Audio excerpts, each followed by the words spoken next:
નમસ્કાર મિત્રો, અમારા નવા વિડીયોમાં આપ સૌનું હાર્દિક સ્વાગત છે। તો આજે આપણે વાત કરીએ ડોક્ટર આઈ.કે. વીજળીવાળા અને જાફરાબાદના દર્દી સાથે બનેલ સત્ય ઘટના। હેલો, વીજળીવાળા સાહેબ બોલો છો? ફોન પર કોઈનો ગભરાટ ભર્યો અવાજ સંભળાયો। સવારના 7:30 વાગ્યા હતા। ફોન કરનાર માણસ ખરેખર ખૂબ જ ચિંતામાં હોય એવું લાગતું હતું। ફોન જાફરાબાદથી હતો। હા, હું જ ડૉક્ટર વીજળીવાળા બોલું છું, બોલો શું કામ છે? મેં કહ્યું, સાહેબ મારો મોટો દીકરો લલિત સવારથી એના બંને પગ દુખવાની ફરિયાદ કરે છે। શું કરવું? મને ખૂબ ગભરાટ થાય છે। જાફરાબાદથી હું શામજીભાઈ બોલું છું, સામેથી અવાજ આવ્યો।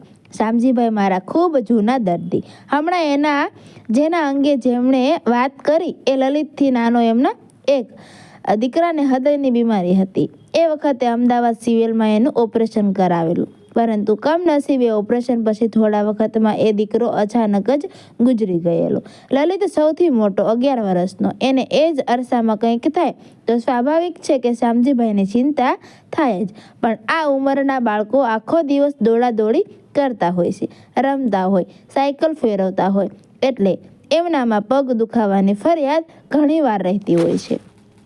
મને ચિંતા એ વાતની થઈ રહી હતી કે આવા મોટા ભાગના દુખાવા વધારે રાત્રે જ થતા હોય છે। સવારમાં ઉઠતા વેત આ ફરિયાદ રોગ સૂચવતી હતી, છતાં એમને શાંતિ થાય અને મને કોઈ નિષ્ણાંતનો અભિપ્રાય મળી જાય એ આશયથી મેં કહ્યું કે શામજીભાઈ તમે ચિંતા ન કરો, તમારા દીકરાને કોઈ લોકલ ડૉક્ટરને બતાવી દો। લગભગ તો પગના સ્નાયુઓનો દુખાવો હોઈ શકે। બાળકો આખો દિવસ દોડાદોડી કરતા હોય એટલે આવું થતું હોય છે। કદાચ સામાન્ય દવાથી જ સારું થઈ જશે, તેમ છતાં વધારે તકલીફ દેખાય તો ભાવનગર લેતા આવજો। એમને આટલું સમજાવીને મેં ફોન મૂક્યો। મોટે ભાગે તો આવા બાળકો સાદી દવાથી જ સારા થઈ જતા હોય છે, પણ શામજીભાઈ આટલા બધા ગભરાયેલા શું કામ લાગતા હતા એ મને નહોતું સમજાતું। મેં ફોન મૂક્યો, છતાં વારંવાર આ વાત મારા મગજમાં ઘૂમરાયા કરતી હતી। આ 25 વર્ષના અનુભવ પરથી મને બરાબર સમજાઈ ગયું કે દરેક માતા પિતાને કુદરતે એક એવી છઠ્ઠી ઇન્દ્રિય આપેલી હોય છે, પોતાના બાળકને આજે કાંઈક વધારે પડતું છે એની સમજ એ લોકોને આપોઆપ જ પડી જતી હોય છે। શામજીભાઈના અવાજમાં પણ એ પ્રકારની દશેષ સ્પષ્ટ જણાઈ આવતી હતી। એમનો અવાજ જ કહેતો હતો કે નક્કી લલિતને થઈ રહેલો પગનો દુખાવો સાદો તો નથી જ। આ બધા વિચારોમાં અટવાતો હું હજુ તો ચા પૂરી કરું એ પહેલાં જ શામજીભાઈનો ફરીથી ફોન આવ્યો। સાહેબ, લલિત ઊભો થવા ગયો પણ ન થઈ શક્યો। મને લાગે છે કે એના પગમાં કંઈક વધારે તકલીફ ઊભી થઈ લાગે છે, હું એને લઈને ત્યાં આવવા નીકળી જાઉં છું। બસ એટલું બોલીને એમણે ફોન મૂકી દીધો। મને હવે બરાબર સમજાઈ ગયું કે શામજીભાઈના અવાજમાં આટલી દહેશત પ્રથમ ફોન વખતે શું કામ હતી। એમને ખ્યાલ આવી જ ગયો હતો કે લલિતનો રોગ સાદો નહોતો જ, એટલે જ એમના અવાજમાં એક ધ્રાસકો ભળેલો હતો। એમને વાત પરથી મને પણ ખાતરી થઈ ગઈ હતી કે લલિત કોઈ વધારે મોટી તકલીફમાં સપડાયો છે। હું લલિતના નિદાન અંગે વિચારવા લાગ્યો। એ છોકરાના લક્ષણો પરથી એને ગુલેન બારી નામનો એક ભયંકર રોગ હોવાની સંભાવના હતી। એ રોગમાં અમુક વાયરસ વિષાણુના ચેપ પછી ચેતાતંત્ર પર ખૂબ જ વિપરીત અસર થતી હોય છે। ચેતાઓની ઉપર આવેલું સફેદ પડ ઉખડી જવાના કારણે ધીમે ધીમે આખા શરીરને લટકવો, પેરાલિસિસ થઈ જાય છે। જો મગજ આ રોગની ઝપટમાં આવી જાય તો પછી દર્દી જિંદગી પણ જોખમમાં મુકાઈ જાય છે। આ રોગ સામે એક જ ખૂબ જ અસરકારક એવી IVIG નામની દવા ઉપલબ્ધ છે, પણ કઠણાઈ એ છે કે ખૂબ મોંઘી મળે છે। એક ઇન્જેક્શનનો ભાવ લગભગ 8,000 રૂપિયાથી વધારે થાય છે। લલિતને જો એ રોગ હોય તો એની ઉંમર પ્રમાણે એને લગભગ 40,000 રૂપિયા વધારે ખર્ચો પણ ઇન્જેક્શનનો થઈ શકે। શામજીભાઈની આર્થિક પરિસ્થિતિ આ બોજ ખમી શકશે કે તે અંગે વિચારતો હું તૈયાર થઈને 8:30 વાગ્યે હોસ્પિટલ પહોંચ્યો। દાખલ થયેલા દર્દીઓને જોવા હું રામ નર્સિંગ હોમ નામના નર્સિંગ હોમમાં ગયો। નર્સિંગ હોમમાં દાખલ થયેલા દર્દીઓનો રાઉન્ડ મેં પૂરો કર્યો એટલી વારમાં શામજીભાઈ ટેક્સી કરીને ભાવનગર પહોંચી ગયા। લલિતને તેડીને ટેક્સીમાંથી ઉતારવો પડ્યો। એને તેડીને નર્સિંગ હોમના પગથિયાં ચડાવતી વેળાએ એના લબડતા પગ જોઈને જ મને મારી શંકા વાસ્તવિકતાનું સ્વરૂપ લેતી થઈ જતી હોય એવું લાગ્યું. મેં એને ટેબલ પર સુવડાવ્યો. એને તપાસ પછી મારા નિદાનમાં શંકાને કોઈ સ્થાન જ નહોતું. લલિતને ગુલેન બારી થયો હતો. એના બંને પગ કામ કરતા બંધ થઈ ગયા હતા. બંને પગનો પેરાલિસિસ થઈ ગયો હતો. લલિતને તપાસીને હું શ્યામજીભાઈ સામે ફર્યો. આવી વાત છોકરાના બાપને કઈ રીતે કહેવી એની અવઢવ થઈ આવી. તેમ છતાં વાત કર્યા વિના પણ છૂટકો નહોતો. મેં કહ્યું, શ્યામજીભાઈ, લલિતને એક એવો રોગ થયો છે કે જેમાં એના આખા શરીરમાં પેરાલિસિસ થઈ શકે. અત્યારે જે અશક્તિ અને પેરાલિસિસ ફક્ત પગમાં જે દેખાય છે એ ધીમે ધીમે આગળ વધશે. આ રોગની સારવાર માટે અને પેરાલિસિસને આગળ વધતો અટકાવવા માટે એક ખાસ પ્રકારના ઇન્જેક્શન આપવા પડશે અને એ ઇન્જેક્શન ખૂબ મોંઘા આવે છે. કેટલાક મોંઘા સાહેબ? શ્યામજીભાઈએ પૂછ્યું. આપણે અત્યારે જ લગભગ 40,000 રૂપિયાના ઇન્જેક્શન જોઈશે. વ્યવસ્થા થઈ શકશે? મેં સાશંક પૂછ્યું. સાહેબ, હું તો 8,500 રૂપિયા લઈને નીકળ્યો છું. અત્યારે તો હું પહોંચી શકું તેમ નથી.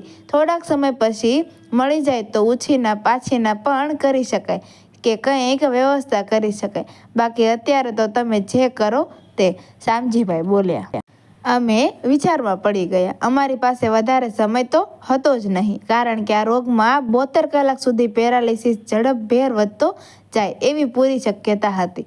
શ્યામજીભાઈ પાસે જેટલા પૈસા હતા એમાંથી ફક્ત એક જ ઇન્જેક્શન ખરીદી શકાય તેમ હતું, પરંતુ અમારે તો એવા 5 ઇન્જેક્શનની જરૂર હતી. સાહેબ, શું કરશું? મારા લલિતને સારું થઈ જશે? શ્યામજીભાઈએ ધાસકાવાળા અવાજે સવાલ કર્યો. પોતાનો દીકરો વધારે પડતો સિરિયસ છે એની એમને ખાતરી થઈ આવી હતી. ડબલા એંધાણ જોઈ ગયેલા માણસના ચહેરા પર જે ભાવ આવે એ બધા એમના મોં પર છવાઈ ગયા હતા. મેં એમની સામે જોયું. લલિત સારો થઈ જશે એવું કહી પણ ખરું, પરંતુ કઈ રીતે એ તો મને પણ નહોતી ખબર. પરંતુ ભવિષ્યની ચિંતા ઉપરવાળા પર છોડીને મેં લલિતને દાખલ કરી દીધો.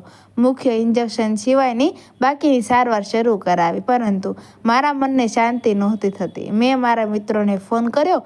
મારા 2 દરિયાદિલ મિત્રો શ્રી મનીષભાઈ રાઈમ ગિયા તથા શ્રી સંદીપભાઈ સોપારીયા કોઈ વિગત પણ પૂછ્યા વિના 10,000 રૂપિયા આપી ગયા. બાકીના 10,000 મેં મારા ખિસ્સામાંથી નાખ્યા. આદિત્ય મેડિકલ સ્ટોરવાળા શ્રી હિતેશભાઈએ IVIG બનાવતી કંપનીના રિપ્રેઝેન્ટેટિવ સાથે વાત કરીને અમને ઇન્જેક્શનની કિંમતમાં ખૂબ ફાયદો કરાવી દીધો. બધાના સહિયારા પ્રયત્નોને કારણે બરાબર 11:30 વાગ્યે અમે લલિતને IVIGનું પહેલું ઇન્જેક્શન નસમાં આપવાનું શરૂ કર્યું. એ 2-3 કલાકમાં એના બંને હાથમાં પેરાલિસિસની શરૂઆત થઈ ચૂકી હતી. એ પછી થોડા કલાકો અમે ફડાકા સાથે વિતાવ્યા અને બીકથી કે કદાચ દવાની અસર શરૂ થાય એ પહેલાં રોગ સાચવાના કેન્દ્રો સુધી પહોંચી જશે તો લલિતને બચાવવો મુશ્કેલ થઈ પડશે, પરંતુ એવું ન બન્યું. 2 દિવસે ઇન્જેક્શનનો કોર્સ પૂરો થયો ત્યાં સુધીમાં રોગે પણ આગળ વધવાનું બંધ કરી દીધું હતું. 4થા દિવસ પછી તો એને એક પગ પણ ધીમે ધીમે હલાવવા માંડ્યો. અમારા બધાના આનંદનો પાર ન રહ્યો. 7મા દિવસે લલિતે થોડા ડગલા પણ માંડ્યા. 8મા દિવસે અમે એને રજા આપવાનું નક્કી કર્યું. મારે તો કાંઈ ચાર્જ લેવાનો નહોતો. આમે ચમત્કારિક રીતે બચ્યા હોય એવા સિરિયસ દર્દીઓનો હું ક્યારેય ચાર્જ નથી લેતો. મને હંમેશા એવું લાગ્યું છે કે એ લોકો મારા જ્ઞાન કરતાં પણ અમારા અગમ્ય શક્તિથી મદદથી જ બચી જતા હોય છે, અને એટલે એ પૈસા લેવાનો મને અધિકાર નથી. રામ નર્સિંગ હોમવાળા ડૉક્ટર રાણીંગા સાહેબે પણ ઘણી રાહત કરી આપી, અને સૌના સહિયારા પ્રયત્નો તેમજ સમયસર દવાઓ મળી જવાથી મોતને પણ હરાવી પાછો આવેલો લલિત એના બાપુજીના ટેકે હોસ્પિટલમાંથી ઘરે જવા નીકળ્યો. ત્યારે અમારા સૌના મનમાં પણ હરખની હેલી ચડી આવી હતી. એને રજા આપતી હું નર્સિંગ હોમમાંથી બહાર આવ્યો. મારી ગાડીમાં બેઠો. હું ગાડી સ્ટાર્ટ કરું એ પહેલાં લલિતને રોડના સામા કાંઠે ઊભો રાખીને શ્યામજીભાઈ મારી પાસે આવ્યા. જોડે એમના ભાઈ હતા. 2 હાથ જોડીને બોલ્યા, સાહેબ, મારો લલિત સાજો થઈ ગયો. તમારો જેટલો આભાર માનું એટલો ઓછો પડે. તમે જો મદદ. એ આગળ ન બોલી શક્યા. મેં એમના હાથ પકડી લીધા. આગળ બોલવાની ના પાડી, પણ એ વખતે હું પણ બોલી શકું એવી હાલતમાં હતો જ નહીં. મેં ફક્ત આકાશ સામે આંગળી ઊંચી કરી. પછી થોડાક સ્વસ્થ થઈને કહ્યું, શામજીભાઈ, બધું કરનાર તો ત્યાં ઉપર બેઠો છે, આપણે તો બસ મહેનત કરવાના અધિકારી. એનો પાડ માનો કે આપણી મહેનત કામ આવી. થોડી વાર પછી શામજીભાઈ પણ સ્વસ્થ થયા. એમણે કહ્યું, સાહેબ, હું બને એટલો જલ્દી તમારા પૈસાની વ્યવસ્થા કરી તમને પાછા આપી દઈશ. ચાલો ત્યારે અમે નીકળીએ. એમની આંખો ભીની થઈ ગઈ. નહીં શામજીભાઈ, હું બોલ્યો, તમારે એ પૈસા મને પાછા નથી આપવાના. એ તો અમારા બધા તરફથી લલિતને અમે આપેલી એક ભેટ ગણવાની છે, એટલે એ પૈસા હવે ચિંતા નથી કરવાની. એ તો તમે ભૂલી જ જજો. નહીં સાહેબ, એ તો મારે દૂધે ધોઈને આપવાના હોય. એમણે કહ્યું, એમ ન આપીએ તો નગુણા કહેવાય, એટલે એ તો હું આપીશ જ.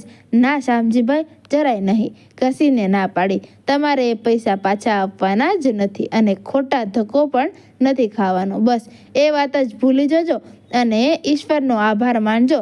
ચાલો આવજો ત્યારે. એમને પૈસા પાછા આવવાની સ્પષ્ટ ના પાડી. એ લોકો સામે હાથ હલાવી હું ઘરે આવવા વળ્યો. શામજીભાઈએ પણ વધારે કાંઈ દલીલ ન કરી. બીજાના હાથમાં લબડતી લાશની જેમ ઉચકાઈને આવેલી લલિત હળવે હળવે પોતાની જાતે રિક્ષામાં બેઠો. એ સુભગ દ્રશ્ય મમળાવતા મેં કાર મારા ઘર તરફ લીધી. 1 મહિના પછી શામજીભાઈ લલિતને બતાવવા આવ્યા. મારી ઓપીડી પૂરી થઈ ત્યાં સુધી બહાર બેઠા. મેં સૌથી છેલ્લા લલિતને તપાસ્યો. હવે એ ખાસો સારો થઈ ગયો હતો. કોઈ પણ જાતના ટેકા વિના ચાલી શકતો હતો. 11 વર્ષનો એ દીકરો ખૂબ જ મીઠું હસતો હતો. મેં થોડી જરૂરી દવાઓ લખીને એમને રવાના કર્યા. એ લોકો ગયા પછી મારું એ દિવસનું કામ પતાવીને લગભગ 1 કલાક પછી હું બહાર નીકળ્યો. જોયું તો વેઇટિંગ રૂમમાં શામજીભાઈ અને લલિત હજુ બેઠા હતા. કેમ શામજીભાઈ હજુ ગયા નથી? હવે તો જાફરાબાદની બસ પણ જતી રહી હશે, પૂછ્યું. શામજીભાઈ ઊભા થઈ અને મારી પાસે આવ્યા. પછી ધીમેથી બોલ્યા, સાહેબ, મારી પાસે થોડાક પૈસાની સગવડ થઈ છે, એટલે આપવા આવ્યો છું. કેમ?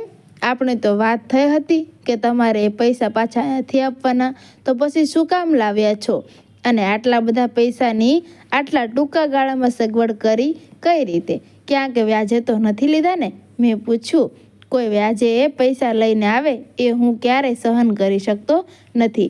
વ્યાજના ચક્કરનું વરવું સ્વરૂપ મેં મારી વીતેલી જિંદગીમાં નજરે જોયું છે. એટલે વ્યાજ શબ્દ તો મારા માટે એક વિહામણા સપનાનો પર્યાય બની ચૂક્યો છે. ના સાહેબ, પૂરા પૈસા નથી લાવ્યો અને વ્યાજે નથી લાવ્યો. ખાલી 3000 રૂપિયાની ફર થઈ છે. આ મહિને એટલું કામ થયું છે એટલે એટલા જ લાવ્યો છું, શામજીભાઈ બોલ્યા. હું ચક થઈ ગયો. કરોડો રૂપિયા પાસે હોવા છતાં ફક્ત થોડાક લાખની લોન ન ચૂકવાતા કહેવાતા શ્રીમંતોના મોં પર આ માણસનો જવાબ એક લપડાક સમાન હતો. રાત દિવસ ટકરીનો કારોબાર ચલાવતા હોવા છતાં કામવાળા કે નોકરને પગારને વંચિત રાખતા અને પૈસાદાર હોવાનો દેખાવ કરતા લુચ્છાઓ કરતા મને આ સાવ સાદો માણસ વેત ઓછો લાગતો હતો.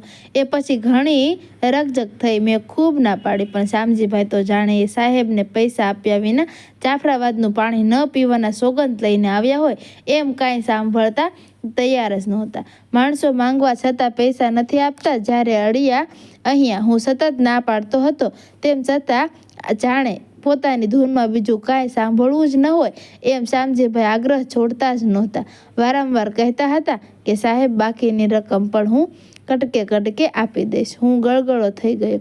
મેં એમના હાથ પકડીને કહ્યું, બસ શામજીભાઈ, બસ. તમે આટલું કહ્યું એમાં બધું જ આવી ગયું. હવે તમારે કાંઈ જ આપવાનું રહેતું નથી અને એના માટે હવે ક્યારે ધક્કો પણ ખાવાનો નથી.